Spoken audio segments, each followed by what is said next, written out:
Okay, so I've already done my eye makeup. I have my brows done. I'm still unhappy with them, but I never am. A little bit of concealer on, just some spots, because I usually will do it first and then after if I need to touch up. But I've been doing the whole new way of doing my makeup because I noticed that over some time I need more coverage, right? Because I'm getting older and maybe you need more coverage, but you still are like me. You hate makeup, okay? Like I hate the feel of makeup. I want to feel it on my skin. I want it to feel good and look natural. I don't want it to look like I have makeup on when it's on my face, okay? So I started doing something I saw previously by another presenter from the UK, and it was amazing, but I thought was really, I guess, more needed for girls who had like really problem skin. I was thinking it was going to be this big, heavy feeling. I thought I tried it before. I must not have because I think I did it wrong. So I'm showing you today what I'm doing. I am always using my BB, and I use it in honey. It's a sheer product, it is, but it's buildable so you can get more out of it. It gives you a soft glow, it's supple feeling, it repairs your skin as you wear.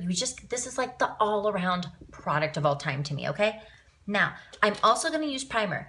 I did primer first before once, and I don't like it because then I end up oily and greasy, and that's not gonna work. So I'm gonna mix them together, okay?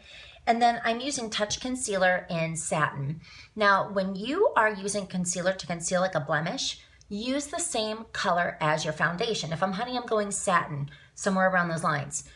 So if you're in the Touch products, you're gonna have the exact match because it'll be the exact color.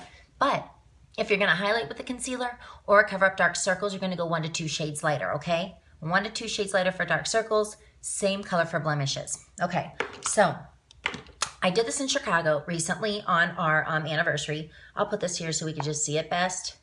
I'd say about a dime size of that. I think that's all I ever use. That's why this stuff lasts forever. Okay. So anyways, I did this and my husband was like, what did you do? You look amazing. And that was it. I was like, I'm wearing this forever. Okay, this is the Glorious Primer. I'm going to do about half that amount of primer, okay? If I do the same amount, I think it'd be too much. So there's that and that, if you can see, okay? And then this is the trick, I think. I don't know that I've gotten it correct completely, but I'm trying. So you know this is super concentrated. Like this stuff will last you forever. So I did about a dot, I'd say, and there's my dot from last time. Can you see that? That's my dot, okay, of concealer. Now you can use a foundation brush, absolutely. I didn't. So I'm gonna mix this together and I'm sure it's probably better with a brush, but let's pretend we don't have them because sometimes you just don't. And I wanna know that I can put this on anytime, anywhere. And I'm gonna dot it on, hoping that I mixed up enough for myself. You'll start to learn as you go. And the key is this, you're always matching your neck. You're not matching your face perfectly. You wanna match that neck. If you don't match your neck, you're the girl who has the mask on, okay? And yes, we all can tell and we all see it. Even if we didn't tell you, we're just being nice, I promise. We all see what you've done. And if you notice I had my eye makeup on first, there's a reason. The reason is if you put your eye makeup on first, and the stuff falls down, when you go to put your makeup on your face, you don't have to worry about it because you can wipe it off. You're not having to worry about messing up all the work you did. And really, truly, like your face makeup, oh, it's so important. Like it's most important. So now I can see I need to cover up these blemishes, and it's hard for you to tell because like I said, it's raining outside and I couldn't get good lighting, but I just want to kind of give you a brief idea. So I'm grabbing my concealer, of course.